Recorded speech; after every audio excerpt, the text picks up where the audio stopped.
All right, welcome everybody to seminar room 5, how to be savvy at due diligence. I thought we'd start promptly because we've got an hour's session here. I'm Louise Reynolds. I'm going to be chairing the panel today. We've got an erudite panel for you, so we've got lots of great content to cover.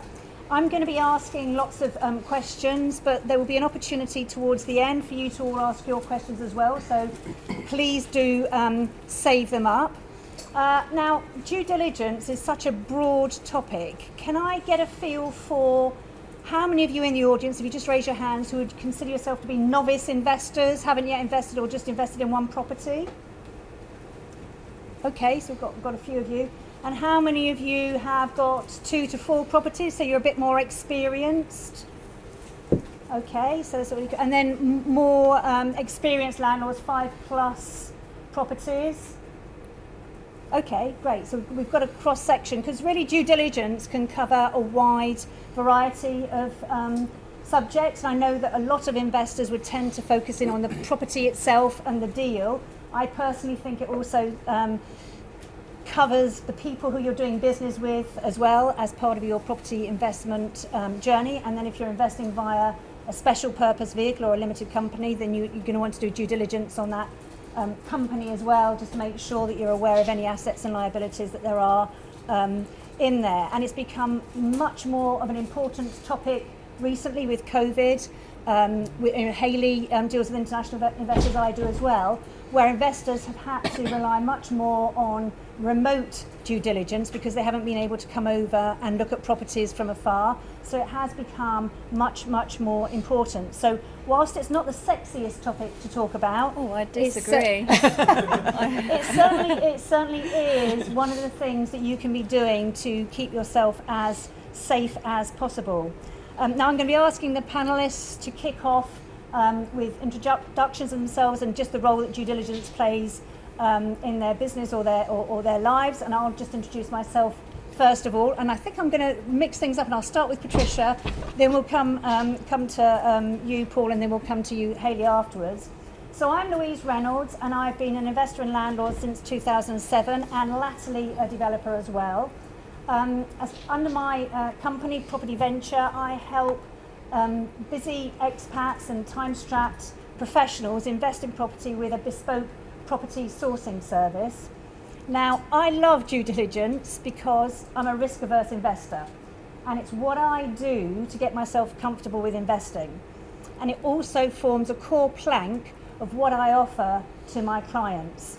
So that's a little bit about me and where due diligence fits in what I've got. So Patricia, did you want to introduce yourself and then just talk a little bit about your take on due diligence? Well, I do, right. So I'm Patricia Ogunfeibo, and if you look in the magazine that you've probably all got, you will probably think that I was just born yesterday, and that is not quite true. I first became a landlord. Oh, sorry, you can't hear me. Can you hear me better? Talking to the camera. Just speak louder. Speak louder. Yeah. Okay, I shall try. While you're projecting yourself, what Patricia's referring to is on page 27 in your guides. There's a profile of the speakers on this panel. Right. So I am Patricia Ogunfeibo, and I first became a landlord in 1986, and it was deliberate. I wasn't one of those accidental landlords. I wanted to be a landlord, and I've been letting, buying and selling since then, and it's absolute fun. And one of the reasons why I've remained in this, and in 2015 I actually gave up my legal practice to work in property full time. And one of the reasons why I love it so much is because if you do your due diligence, property will actually reward you. And to me, what due diligence means, and it sounds like a fancy phrase, and I've worked as a tax lawyer before, so I know exactly what tax lawyers do with due diligence and accountants and people like that. But all it is really is for you to identify the risks that you might be facing, and then you look at ways of how you can mitigate those risks. And that really is what due diligence is. So you have to do due diligence with everything that you're doing. When I buy property, I do my due diligence when I'm buying due diligence for when I'm going to be letting, who my tenants are going to be, who my contractors are going to be. And when I'm selling, again, I have to look into the agents. I have to look into all of those things. And I wonder if I can say this. One of the things that I don't, when I'm selling, I try my best not to sell to a first-time buyer, because the risks of selling to a first-time buyer is that they're going to get cold feet and they're going to pull out. So due diligence comes in different forms, and that is what due diligence means to me. And also with first-time buyers, they might not be as familiar with the process. They might get tripped up, or they might think they're going to get a mortgage and it might not happen. So there's all sorts of things in there. Thanks for that. And Paul, did you introduce yourself and talk about due diligence? Yes, so I'm Paul Shamplina. I just heard something that was quite unique to me. Landlord in the same sentence with fun. It actually can be fun, believe it, and it can be really rewarding. So my background is a little bit different, but I've been actually helping and acting for landlords for 30 years. And I don't look old enough, but I certainly have been doing it for a long, long time. And I started a law firm called Landlord Action in 2000. And we've dealt with, I know all about due diligence, and I'll touch on that in various different aspects of what I deal with in the private rental sector. We've dealt with over 60,000 possession claims in 22 years, believe it or not, for landlords and letting agents. We have a team of 17 staff. And now I'm part of a bigger organisation called Hamilton Fraser. I'm Chief Commercial Officer. So we own some very well-known iconic brands in the private rental sector, such as My Deposits deposit scheme. We protect £1.2 billion worth of deposits. We do landlord insurance. We own the property redress scheme, which has 16,000 letting agent members, which is mandatory to belong to a redress scheme, and Client Money Protect, as well as some other brands such as Landlord Zone. I'm known in the industry, and I'm quite proud of it. I've been called many things, believe you me, but I've got a title which I'm very proud of, which is called The Landlord's Friend, and I've written a couple of books about it. My job is what I do, and I don't know if anyone have seen the TV programme called Nightmare Tenants. Anyone seen it? Nightmare Tenants? Yeah. It is a bit car crashy TV, I must admit. But my job is to expose the bad guys in the industry. That's what I do. I could talk another 10 hours of some of the scams that I've seen.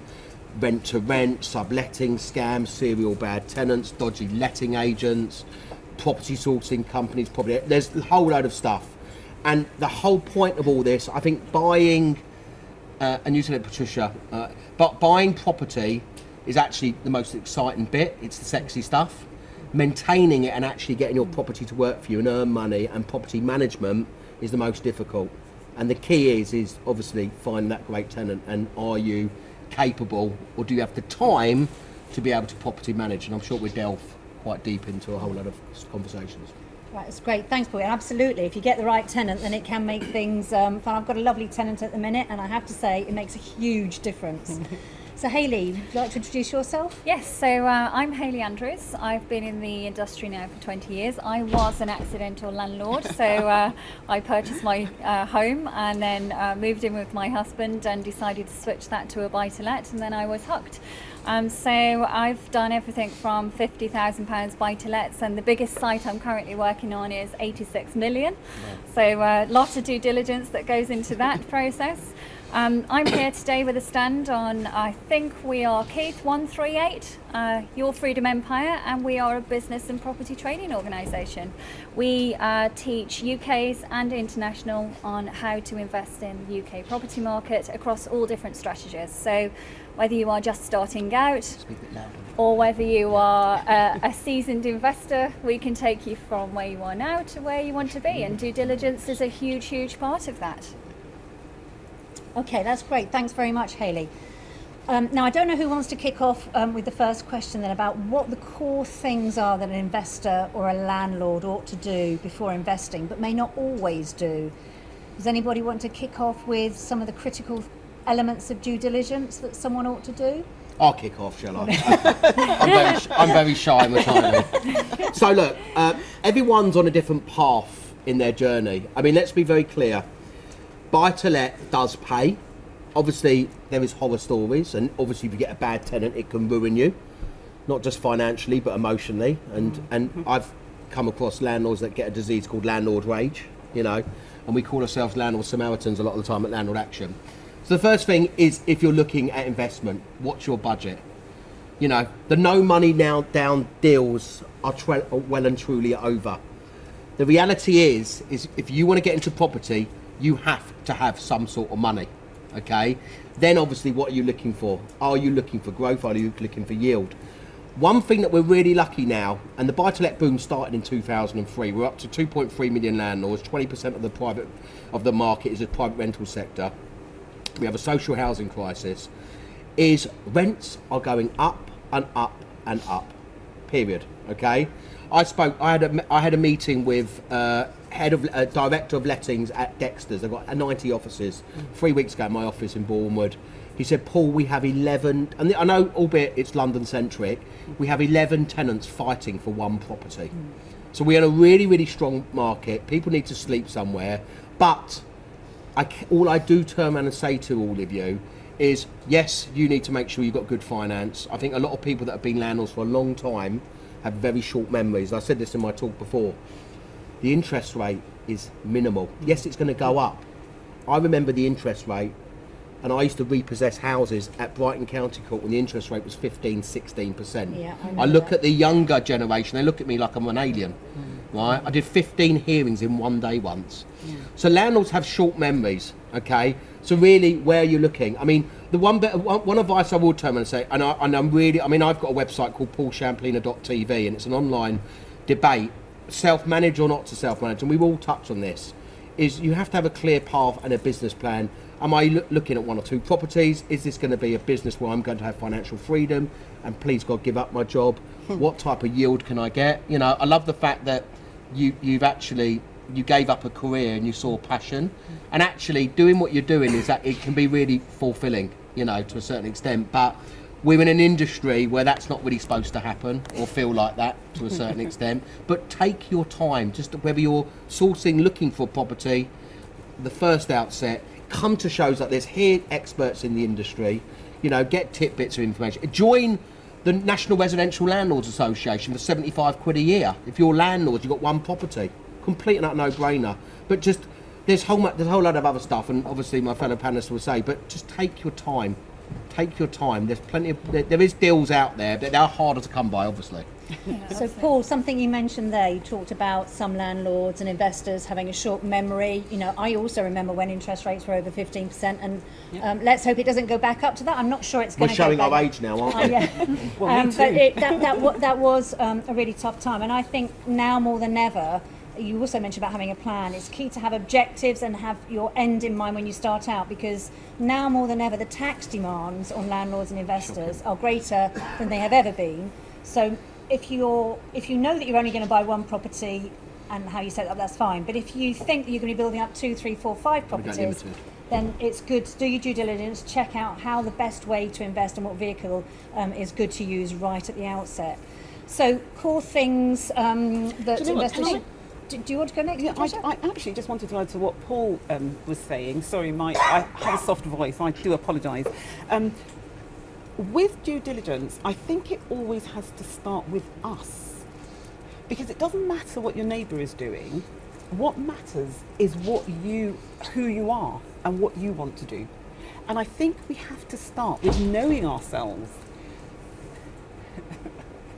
We have to start with knowing ourselves. You know, what type of person are you? Are you a people's person? Are you detail oriented? What are your strengths and weaknesses? Yeah, exactly. You have to know those. And then, you know, choose the area of property that suits your personality best. And I think that's the most simple due diligence that you can do, and that should be your starting point. And then go into what you want to do, what you can excel at, what you can do really, really well. Can I just add to that? Yeah, go on. So when I first started out, I'm a northerner, so I'm a very frugal person. To actually outsource anything and pay for somebody else to do something I could do myself was not something I was interested in doing. So I was an accidental landlord, accidental management company, accidental estate agents, accidental everything. Actually, accidental was the story of my life. So with the point that you were saying about management as well, So many people fall into property management and they actually don't know what they're doing. And I can honestly tell you that self-managing is not something I would ever do again. So it was a mistake that I made.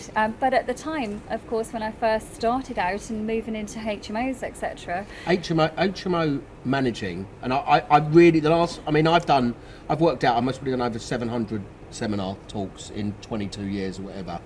And I would say the last three, obviously we had COVID and there was everything. The last 3 to 4 years, I have banged on so much more to landlords of 1, 2, 3 properties that the difference between self-management and full management, let owning full management, is about 5%. Reality.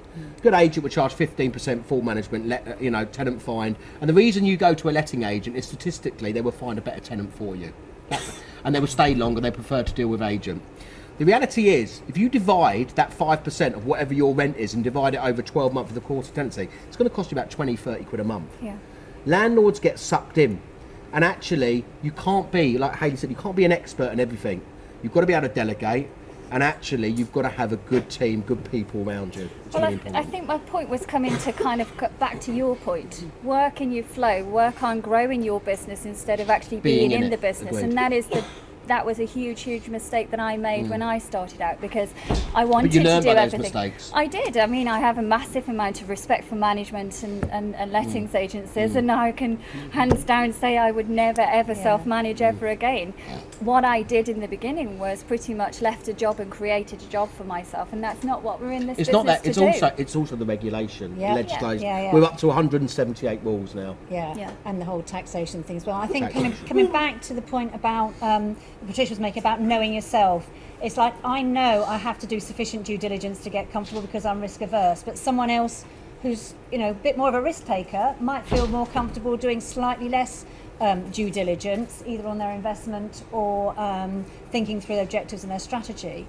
But that comes on to the point about some people don't always get due diligence right, or don't even really know how to go about it. What are some of the reasons that you come across about why people get due diligence wrong or don't think about it? Anyone wants to chip I think in? they look bigger picture instead of start at the very beginning with yourself, with the people you're working with. What are you looking to achieve? How much time realistically do you have for this business? Be realistic with your own expectations and vet the people that you are working with. I think it comes to business planning. Yeah. Too many landlords come into this game. 90% of landlords out there have 1 to 2 properties. 1% have 100 properties. All right. Is you have to have a business. Every business you go in, I've been in businesses, sold businesses. You have to have a business plan. It should be no different to going into buy to let. And really, actually, nowadays, and I said this in my talk, when you have a portfolio, you want to scale up for a portfolio, and demand is very strong. You've got to be having a mixed portfolio in what you do. But you need a really good mortgage broker. You need a really good tax expert. You need to tax plan. You need to build in your tax liability from the outset. Where landlords don't do that. And unfortunately, and we talk about capital gains, and there could be further tax changes and hits to landlords down the line. You've also got to understand, what's going to happen in the future. You need how an can I deal exit with as it? well, don't you? You need an to exit forward strategy, plan with a for business that. plan. Yeah. The way we work, and I guess you guys are the same, is we look at your end goal. What are you looking to achieve? What is this business for you? What are you looking to achieve? And then we work everything backwards. And I think that's the best way to do it, because you have your exit, you have the right structure, you can scale to what it is you're looking to achieve without having any issues with capital gains tax because your structure is incorrect or anything like that. Yeah. It's really important. So Patricia, did you I want was to say just going to something? say that I really agree with what Paul was saying, that you have to have a really good team around you, because the whole starting point with due diligence is assessing risk. You might not be the best person to actually assess or even identify the risks. But be signpost. Exactly. Yeah. But if you have people around you who can do it, then you are starting the right way. And I like to give the example of so many years ago, I decided that I wanted to buy a house in Florida. Oh, yeah. And I didn't have time to actually go out to Florida to go and see the property. So I knew what the risks were around buying blind. I'm talking 1998. So the internet wasn't even what we know it to be right now. So it was very, very risky. But the way I worked around it was, I thought, what is the main risk of me doing this without seeing that property? And the main risk was, somebody might be selling me something that's not actually there. Yeah. So the way around that, and this is due diligence, so you say, okay, what's the risk? How can I mitigate that risk? So I thought, well, how can I make sure that I'm actually buying something that exists?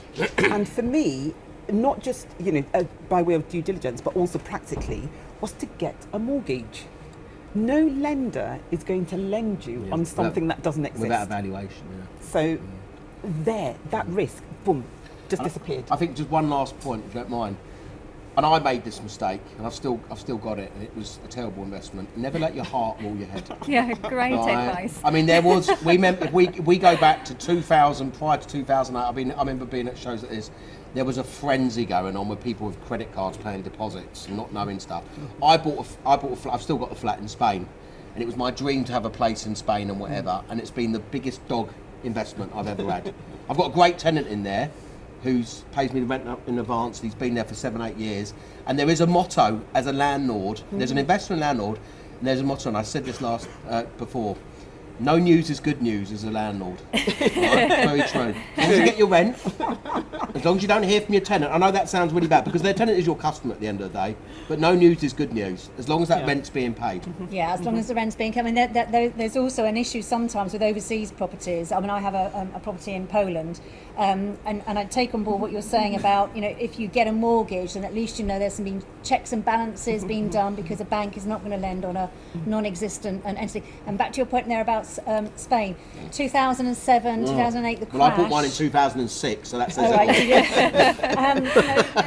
letting your heart rule your head. I had several clients. I was dealing more in continental European property at that time in Spain.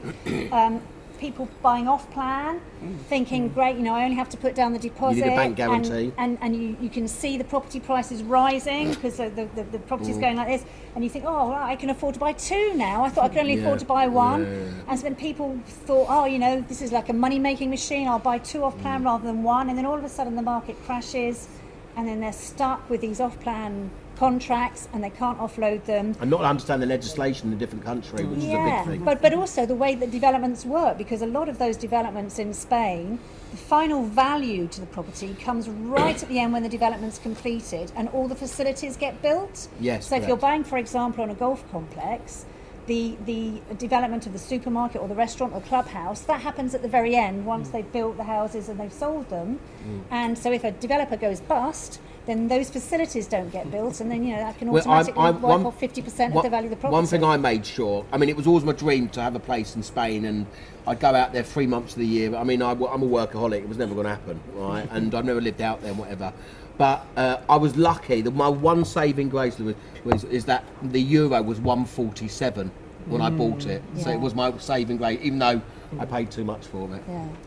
So coming back to this point about trying to work on the business rather than in the business, and we've talked about working with others and trusting banks because they'll do checks and balances, letting agents, management agents, and using other people. It seems to me that people due diligence, or checking people out, is a core element of the due diligence. It's not just on the deal and the property. So it'd be good to hear some of your thoughts on what you do to check people out. I for one, was asked to act as an agent for a developer, and there was something about that particular developer that made me think twice. So I actually decided to check, I do most of the time, check out. So I use social media, LinkedIn, and sometimes, when you're checking people out, it's what's missing as much as what's there. And this particular guy had a gap in his LinkedIn profile. And he was in prison that time. No. Well, it could have been. But it coincided with a period of time where I recognised his name working for a different company, and that company had gone bust, and it wasn't a very happy story. And so it then made me dig around a bit more, because there was this gap, and I was thinking, I think that's the guy that worked for And it's by doing that, just keeping your eyes open, casting a sceptical eye and thinking, well, hang on a minute, what happened there? And I think that's why his name's familiar, because I think he was in... And then you can just start to assess the risk. Do I really want to deal with this person with this business or not? And I think that goes for whoever we're working with. So I don't know if you want to add there. I mean, I people. can add. I have a confession to make. I used to be a private investigator. Okay. So I used to be a private investigator before I started Landlord Action. And I could tell you some of the maddest things that I've ever done. It's a mad thing, and quite dangerous as well. So I always have that suspicious mind. I've been where you go to property networking groups, you know, and people JV, joint venture with people. And I've seen them go horribly wrong because people come to me because they think I can try and collect the money. And I have been able to collect money on various different occasions against various different individuals. With your baseball bat. Pardon? No baseball bat. All legitimate, you'd be pleased. I run a regulated company. But I think it's important is if you're going to invest money with someone, so there's a corporation, so let's just say a corporation, property investment company, so there could be companies down here, wherever, you're going to part money, right? You have to look at. Now the great thing is, and you were quite right in saying, we didn't have Google in 1998, 2000. You can stick someone's name. It's like, you know, looking up an ID, you know, getting the right identification, doing a CCJ search, you know, doing the referencing, getting the company accounts, right? Breaking them down. You build up a picture, right? And this is when you're doing stuff with individuals, you know, and have they been involved in other companies? And of course, social media tells us everything now. So you do have to, you know, it's like when I talk about referencing, when you're referencing a tenant, it's the same with whatever entity or whatever company or corporation you're doing stuff with, you take your time. You're putting together a jigsaw. And like you said, Louise, I saw this guy hadn't been stoneware for 2-3 years. I flagged it, I looked at it, I took my time, and I realised the guy's tarnished because he's been with a company that's gone down. Yeah. I'm not going to touch it. You know, and that's it, a fall in their money. Huh? Don't just check the company out, also check the people behind the company. Because I see it a lot. So we work a lot with internationals, and we actually have 43 sourcing agents throughout the UK, of which we vet, but we teach people how to vet them themselves so that they can grow their network and, you know, and tap into other people. But also insurances are really important. I would say that being part of a big insurance broker. No, but it's important. You know, if you're dealing with a professional, whether it's a property sourcing, property education, an estate agent, they have to have professional indemnity insurance. Ask to see their professional indemnity. What does it cover? Yeah, really important. You need to see what their insurance is in place. But Paul, when you say professional, what do you mean? what do you mean? Well, no, I'm talking about professional indemnity. So what I'm saying to you is, depending if we're talking about property investment and property sourcing, and then of course there's using professionals as in letting agents. If I just talk about letting agents, you know, I expose dodgy letting agents. I represent the property redress scheme. We have 16,000 members. 25% of our complaints are because the agents are crap, right? They're poor management service, or they've nicked the rent, you know, which is an issue. You've got to just take your time. And I thought we're so lucky now, because all you need to do is put their name in Google, letting agent in Google, then you'll get reviews up and such like allagents.co.uk, and there's review sites of tenants and landlords posting about that letting agent, you know. Although that's gotten a bit more complicated with the right to be forgotten on Google, because you don't always get the whole picture. So yeah, we've got more accessibility of information by Googling and searching, but people also have to bear in mind that the whole picture might not be out there, because some people do suppress information. It's like the point you said earlier. It's about gathering all the information and building an informed kind of picture. You're putting a puzzle together before you part with your money or you give your keys to your property. The worst thing is, I see rent to rent guaranteed rent, and I want it to be regulated, and there's good guys and I see bad guys. I went to an office for this series of Nightmare Tenant Slum Landlords, and there was one company. I've acted for 5 different landlords for a company, and I won't mention their name, RHP Lettings, right? But basically, You're only on camera there, I don't care, right? They've gone into liquidation. I had one landlord who's contacted me at the moment. He's owed over £70,000 for 3 properties. The guys on the TV programme owed £25,000. I went to their office, they wouldn't let me in. I tried to chase around about, and they wouldn't let me in. I get people, unfortunately, that won't let me in their offices with a TV crew. But they do, unless you don't if you don't do the diligence. And this guy, He's renting his property out with a company that aren't paying him the rent, not on a proper contract. They're subletting, taking all the rents, which are actually council tenants, and he can't get his properties back. It's a complete nightmare. So before you give your keys over, take your time and see who you're dealing with. Yeah. Get other landlords to recommend their services. Get testimonials, really important. But do you know what, Paul? This just really ties in to the point I was making earlier, which is assess the risks. What are the risks? What is your nightmare situation in the thing that you're contemplating? Yeah. And once you see that, Yeah, good. then you ask yourself, how can I make sure that this doesn't happen to me? So again, with JVs, so I'm not a practicing solicitor. I'm a solicitor, but I don't practice. I'm not giving legal advice. But when people enter into JVs, they tend not to think about what happens. The say worst like, case scenario. Yeah, Yeah, it's all that good. I'm driving down the road, I have an accident, and I can no longer work in this JV. You need to think about these things and then make provisions for them. And that is due diligence. Yeah, that's really good. And it's even worse when you're doing things at distance. I had an example of a couple who I knew in business but were also friends, and they were based in the UK but bought 2 rundown properties in Spain. They had a business partner who actually I was a bit sceptical about, and I did say, what's your fallback option? But they didn't listen to me. And this guy who they trusted, he'd convinced them that because he spoke fluent Spanish, he could manage the day-to-day renovation. The 2 people I knew put all the money in. He did the day-to-day stuff, but he was so persuasive, he persuaded them to put the title in his name. Jesus Christ. And what do you think happened? That's terrible. And that was their pension.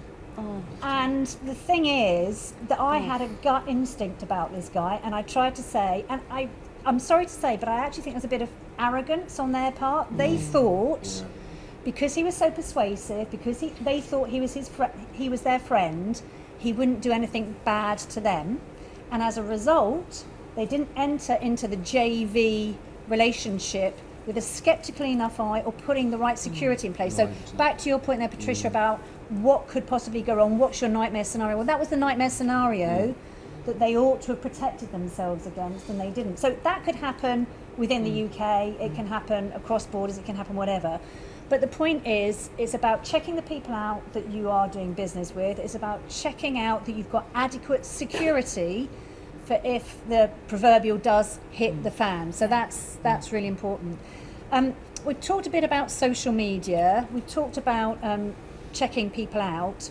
I think that sometimes people don't quite know what sources to use for due diligence. They don't quite know where to look. And I think some people think it's going to cost them a lot of money.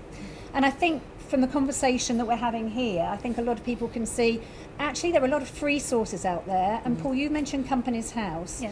Companies House is a really valuable source of information if you get familiar with how to use it, because it can only give you insight into different legal entities. It can tell you the simple fact that if someone claims they've got a company, whether they have or they haven't, if they provide the number, it's checking out, whether they're up to date with their accounts. If they're not up to date with their accounts, is there a good reason for it? Does that give a clue as to the kind of people they are, if they're forever late filing? It gives so many clues. It's not always a foolproof mechanism, but it can It lead to also huge shows audit the trail. properties that they own, so their portfolio as well. So any properties that are within their company will show on there.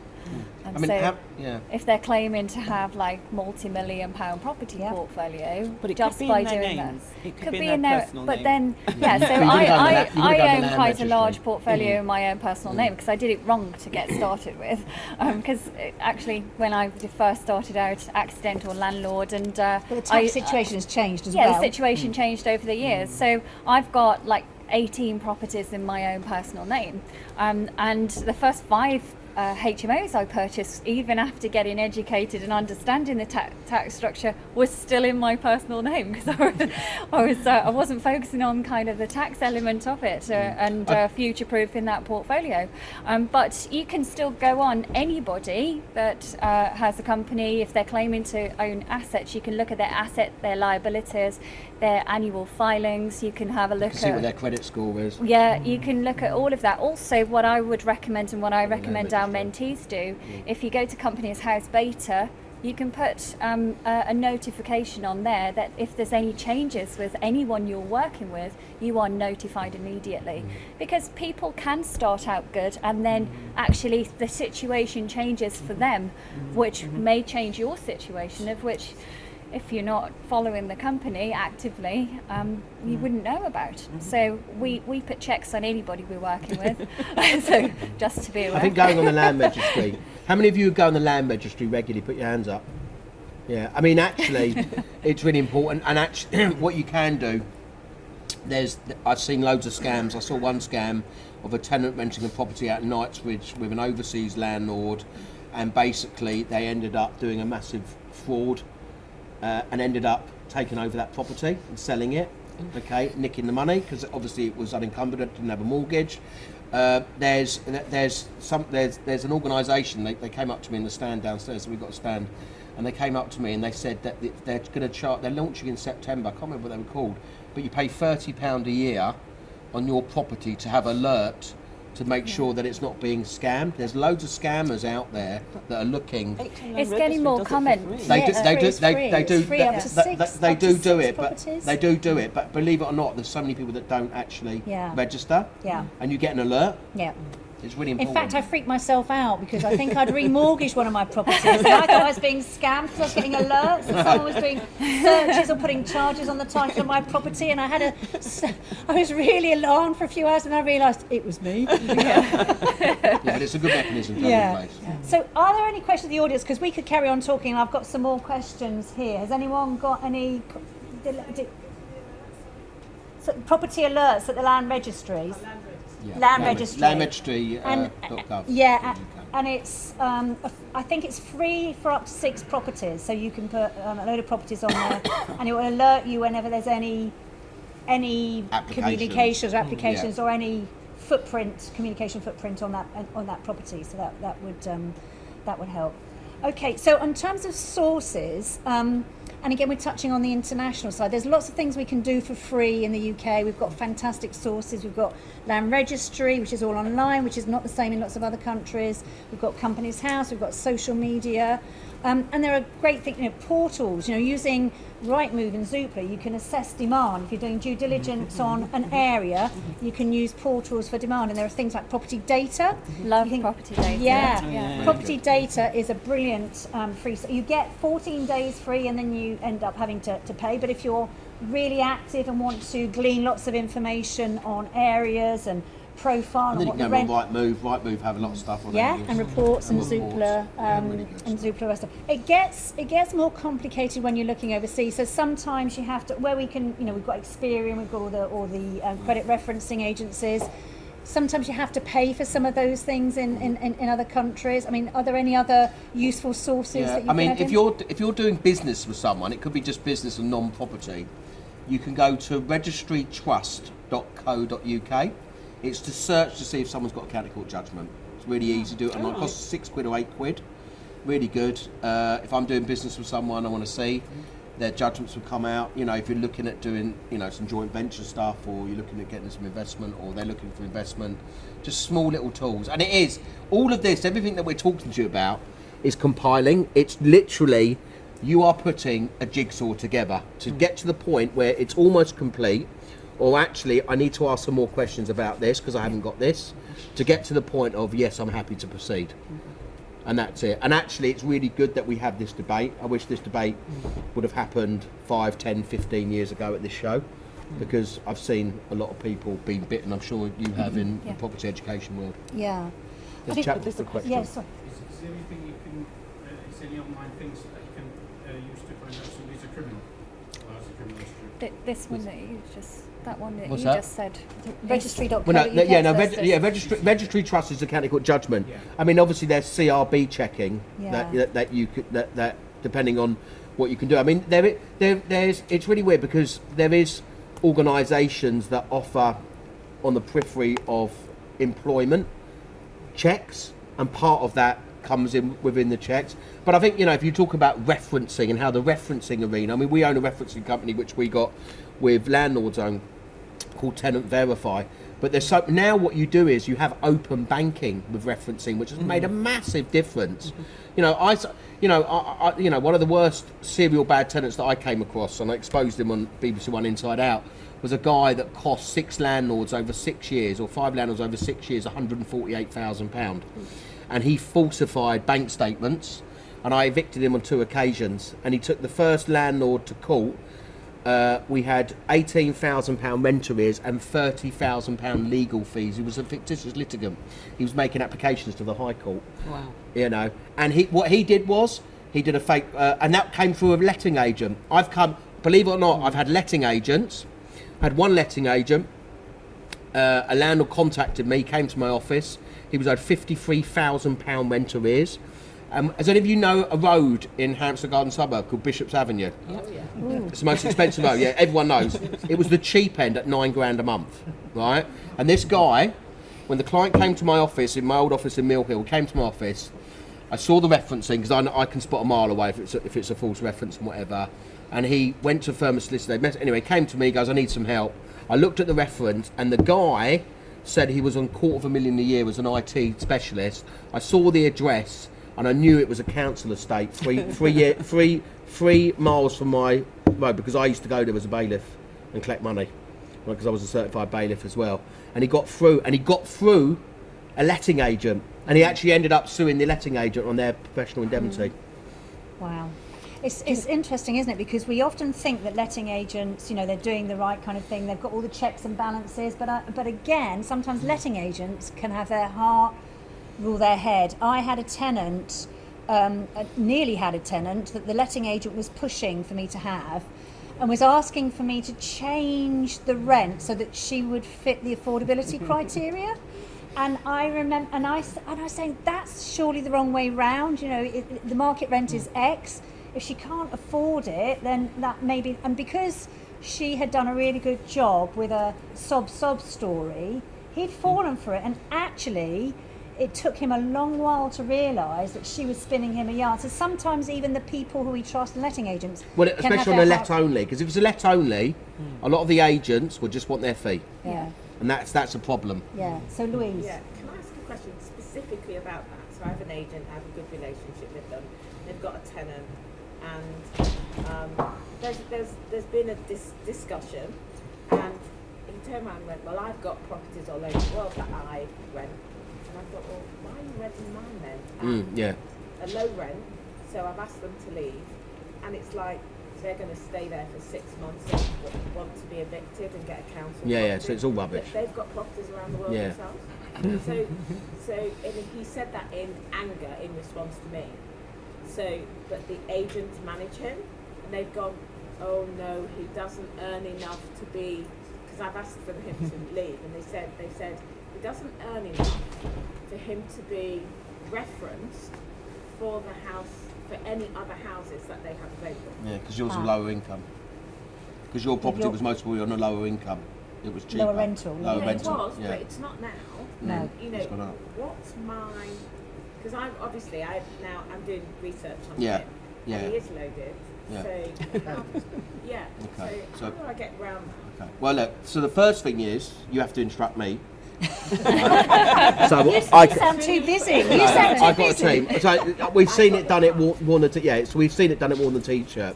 Yeah. So you might have to go through eviction process. So if this guy's got loads of properties, the angle is, I mean, I don't know whether you've tracked them down or whether, I mean, it's obviously to try and find out title where they are and all that. Yeah. So that's an issue. But the problem is, if you're owed money and you've got a money order here, trying to enforce money in a foreign country is near enough impossible. So there's all that wastage, all that time. Then what happens is, which is a real bad scenario, and councils do it all the time, they encourage tenants to stay put, right? Have it all the time, exactly. right? 40% of our cases are Section 21, which, by the way, in 3 years is going to be gone, right? Is that Section 21 is going to be abolished in 3 years. Okay. That's still being it's still rumbling. It's through. still but it's definitely going to happen. I know that. You heard it first. I sit on the government consultation, so it's happening under the Renters Reform Bill. So if you all subscribe to landlordzone.co.uk, you'll get all the updates. All right, it's free. But on that guy, he wants to be evicted. You'll have to go to eviction, and then with that eviction notification, he'll go to the council. The problem is, if you go to any London borough of Newham, Southwark or whatever, the council waiting list effectively is 15 to 20 years. So he might go into temporary accommodation and be rehoused in the private rental sector, and it's a big challenge really. So you have to work out, is he paying the rent, is he not paying the rent? Has he been getting housing benefit directly and pocketing it, which is another problem. Don't get me started on universal credit. So, you know. My next question then is, privately, do I have to ask you what your charges are, or do I? No, I can tell you. They're all fixed fees. I was the first person 21 years ago to offer fixed fees because I thought solicitors were too greedy and charging too much money. No disrespect to you guys, by the way. because She's not practicing anymore. 21 years ago. No, I was offering fixed fees before then. Yeah, but you do tax. All in the Law Society. I'm talking about landlord and tenant. So we serve a notice for £240 by drafting a notice. We go to court, get a court order for the best part of £1,100, which includes court fee, our fee, advocate fee, and then get the bailiffs in. But it all depends how obstinate your tenant is. 60% of the time we can serve a notice, the tenant will leave. We even set up a mediation business. My agent's in cahoots because, you know, it's like, oh no, Louise, you'll have to go to court and wait 6 months. Give me a call on Monday, I'll speak to you personally. Please. No problem. Yeah, thank you. I do not want to wait 6 months. Right? No, you won't wait for 6 months. But back to the gentleman's point about the criminal record, is there no way that you can check that for free, or do you have to pay? So you've got the CRB checks. I think you have to pay. Yeah, Yeah, you can't get it free. But do you know what? Can I just say as well? Having a criminal record might not necessarily be The be all and end all. exactly Yeah, correct. because he could be a criminal for something that is not relevant to what you want to do with him. He's turned his life around. Yeah, Yeah. or something. Yeah. So it could be relevant, but maybe not a determinant factor. The nature of it. Yeah, precisely. Yeah, Correct. yeah. Yeah, absolutely. It's hard, especially HMOs where you're putting strangers in together. I mean, it's So really hard. I've got a question for you then, Paul, if that's okay. Am I allowed to ask a Can question? can I charge you an hourly rate? Yeah. You can So afford it. I had a guy approach me on our stand today because I own a portfolio, asking if I would house ex-criminals. Yeah. So Ex-offenders. Yeah. What's your opinion So on I that? can tell you all about that. Not that I'm an ex-criminal, right? But no. But I mean, there's organisations like Serco, Yes, right? yes. And Clearwater. So basically, I saw during COVID, I did 60 webinars, podcasts, all engagement, and I saw a big shift of landlords looking at the social housing sector, doing deals with council, direct deals with council, 3-year deals, but the council is your tenant, you know, and there's no voids, and they do refurb and all that stuff. So it depends on your property, it depends how it's managed. Serco gives 7-year agreements. They're commercial agreements, 7 years. So, but of course, the scenario this is was on a serviced accommodation, so it was on they pay £35 a night as temporary accommodation because I've got a hotel and they want to use it. Okay, so they pay daily But night. then they want to kind of then filter them out into longer term accommodation. You know what? It depends on what your model is, and it depends Well, I on the looked area. at it 15 years ago and I decided not to go down that route, but But it depends he obviously. reckons it's changed now. It's not a strategy. It is, but it it's not a depends how it's profile of managed, and it tenant I depends what And the target. criminals contract are. and what the arrangements are in terms of the contract It's how is it's set managed. up and how. Because Yeah. you have to have someone on site. Yeah. Your which is mortgage really as well may have a role to play in Correct. that because Correct. there may be Again, it's restrictions checking out your on mortgage that. and your profile. insurance as well. Yeah. Definitely. Okay, so I think we're We've got a drawing to. question over there. We've got one more question. Sorry, it was me. You're stretching. No, it was No, me. you can stretch and ask a question. Yeah. He's not falling asleep. Hi, You're all right. everybody, my name's Paris. Just wanted to ask, because property is such a grey area, and in terms of education, obviously there's education courses, and there's just go out and be an accidental landlord or just try it yourself. I guess how do you do due diligence on educators and mentors, Right. you know, to get things moving. Okay. I think, I mean, I'll kick off and I'm sure you'll all I think I would use the same tools and techniques that you would use for checking out a JV partner or a letting agent or a managing or even professionals like solicitors and conveyancers. I would, and it is a bit of a hotbed of controversy at the moment because there are some trainers out there who do suppress any negative comments about them. So sometimes what you see out there might... Never believe anything you see and only half of what... No, never believe anything you hear and only half of what you see is probably... That's what my grandmother used to say. So I think that some of the portals, some of the communities, you know, You can go on. If I can just add on to that, because I'm quite heavily involved. I'm on a lot of these working groups, but there's a stand just when you come in called PEAS, okay, as in the peas you eat, okay, property, education, accreditation, and I sit on the advisory council. Now I've been in this industry a long time. I've seen self-confessed property gurus come and go. People that are pushing their own products and their own properties, that's when it's a red rag to a bull. The deal's so great, why are they offering it to you? That's the first question I put on. The second thing that I turn around and say is someone that organises and is part of an organisation called the Property Redress Scheme. We do 10,000 adjudications a year and my deposits, so we do mediation and adjudication. What I wanted to do, and I pushed forward, is for the property education sector to have redress. So now the property redress scheme with P's, and I think and you're going through it at the moment, there's 21 or 25. I did the launch at my office and I hosted it and so forth. So the first thing I would do, if you're going to park many money to do property education courses, go to P's. They have to have professional indemnity in place. They have to go for a 6-month process of due diligence. They have to have redress. So if you, as a consumer, were really cheesed off on them and thought they were crap, or they ripped you off, then there's redress, there's a complaints procedure, and then it goes to one of our teams. So we had to do self-accreditation because the FCA, and I've spoke to trading standards about it quite regularly, it's not on the radar. So unless you self-regulate and you have the numbers, and unfortunately it all came about because of a really tragic matter of someone that took their own life, and it was really, really sad because he mentally was in a bad place. He paid for these courses on his credit card. He had the dream of doing property. You do need money to do property, And right? time.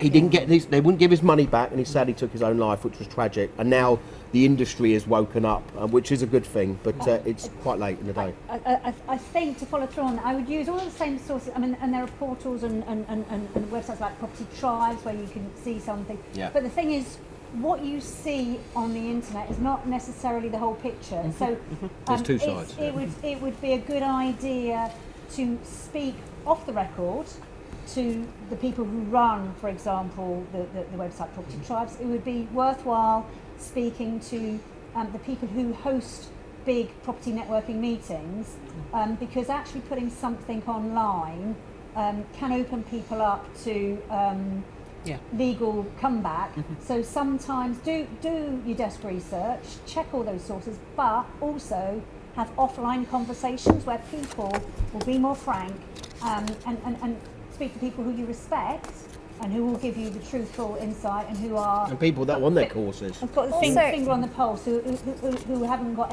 any axe to grind. But yeah, because if you're doing everything online and posing questions, some people aren't going to answer necessarily as openly as they'd like because for fear of retribution. Yeah, true. Also ask to see what they've done. So, I mean, where we hold our training, it's a building that I've converted, restored, and within that street I've got 6 developments. So we don't tell you what we do, we show you. And Proof is in the pudding. Can I Exactly. just add something else as well? So, it depends on what you're looking for. If you're looking for just like bog standard education, then most of it is going to be okay. But if you need something bespoke because you have a particular need that you want that person to actually help you with, you need to speak to them. You need one place that's really, really good, and I swear by it because I love it, is Clubhouse. If you go onto Clubhouse, people can't hide on Clubhouse. If you think you want to kind of like sign up with somebody, follow them around, listen to them, see how they comport themselves, see how they deal with other people, see if you think you can actually learn from them.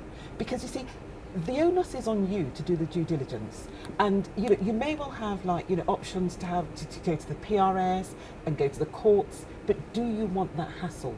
If you do your due diligence, you'll be knocking all of that out of the park. It won't happen because you'll be making the right decision or the best decision that you can make within those circumstances. I'll just come to you in a minute, your question there. So I think that this is the point at which I think gut instinct plays an important role in due diligence. And I think it's important to recognise when your gut instinct, you've got an odd feeling because you're stepping into new territory, or whether you've got a bad feeling because someone is a bad person. And if you go in, back to your point about don't let your heart rule your head, if you go in with a sceptical eye and not totally trusting, like my friends in Spain, you'll do a much better job of keeping yourself as safe as you can, rather than being swayed by lots of really... Spend a day with me. really smooth sales talk, because, They are out there. there's- What they do. It's clever marketing. So sorry, Good just point. the gentleman here in the front row first. Did you still have a question? Then I'll come to you, the lady behind. When it comes to builders and contractors, finding that there's such a mix of information out there that it seems to come back to word of mouth all the time. So I'm just wondering how you guys deal with due diligence on builders. I've got that. I've got a I've horror got lots story. of builder stories. I've got a horror story. In so lockdown, I made the worst mistake ever, and I'm in property. So I decided to build an extension, and I changed my mind twice during the build, and I kicked the first builder off after 5 days. I did everything wrong. I hold my hands up, and it was right in the midst of June 2020. Yes. So I paid a price. I think that there's no hard and fast rule. I'm going through this at the minute, and I've had a problematical time, but I did a lot of due diligence. I think you have to decide what the right kind of person is for the job that you've got in hand. So in the current climate, where there's an abundance of work and an abundance of money to get things done, builders can pick and choose. I've heard lots of tragic stories where builders have been threatening to walk out halfway through a job because they're going to get more money on a different job, and they can afford to do it at this time more than any other. I think if you can evaluate them all in terms of the hygiene factors, like are they a decent builder, are they a decent person? If you can then overlay, for example, I've had architects involved because what I've been doing is a significant job, so I've had a schedule of works drawn up. If you have a job that's big, and then you can identify and compare a number of different builders based on the schedule of works and how they price it. On top of that, if it's a builder or a contractor introduced via a professional who you're working with, for example, an architect, in a way they've got more to lose, because that architect has had experience of working with them, so they can give you an insight into what they were like on other jobs, which is what I did. They have more to lose in that they're going to want more work from that architect, so they're not going to want to fluff it up. If you can then overlay that also with some sort of a personal relationship, I ended up going with a builder where there was not too close, but there was a family connection. And because he's so local, he's got a strong reputation of 35 years he wants to maintain.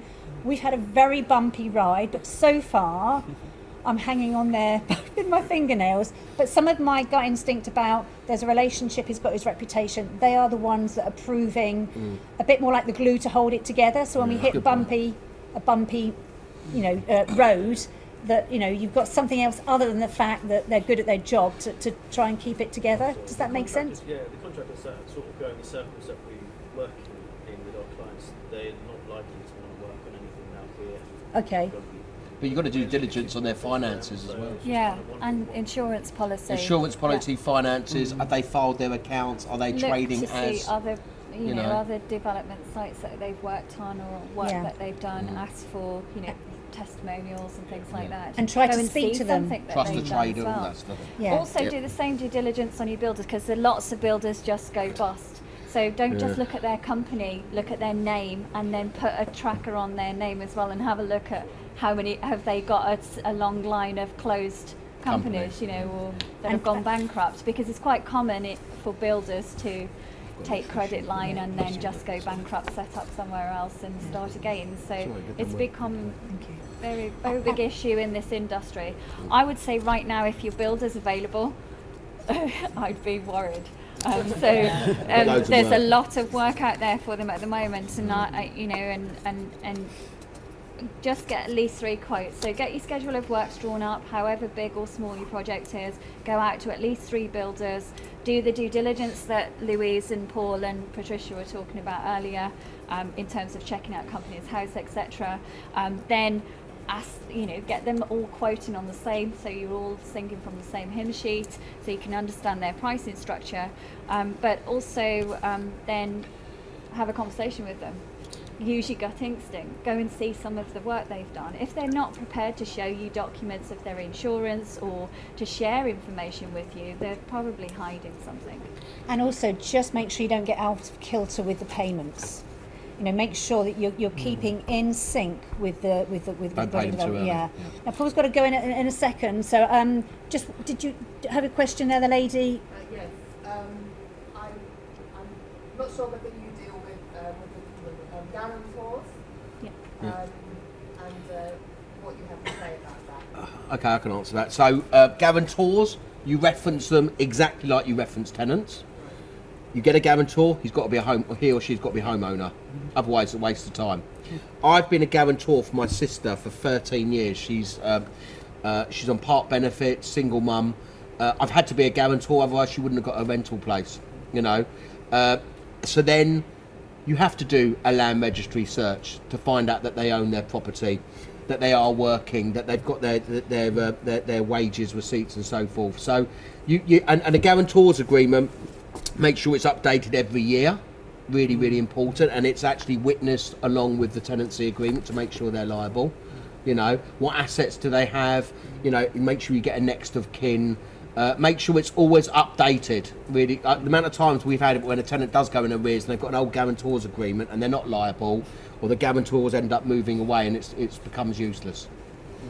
Okay. I was going to say, you can't guarantee even if father's the guarantor, but you didn't have enough money, for instance. Is that what happens? Well, if he don't, what I'm saying is, if he doesn't own anything, you know, if you've got a benefit tenant or a student, whatever, you know, or a young couple that might be renting. I mean, I've got a mate of mine who's one of the biggest landlords in Brighton, and when COVID hit home, he started making sure he's got over 950 tenants. He had guarantors for every single let. It was part of his process. Yeah. So, you know, if the father hasn't got any money, what do you know about the father? You know, you've got to do some diligence. You need to have some leverage. You need to. So just wrapping up now, because I know that Paul's got to get away, with what our final savvy tip is going to be. My one is one that I learned when I was a management consultant, which was about triangulation. It's getting 3 points of information. So if something's important, you need to check out a person, make sure you have 3 separate sources of information, not just relying on company's house, not just relying on one person's view. Make sure that you actually have at least 3 points of information. So that's my savvy due diligence tip. I don't know who wants to chip in next with your last savvy tip. I'll chip in because I'm very shy. You can't do everything. You're not an expert in everything. Don't expect to do everything.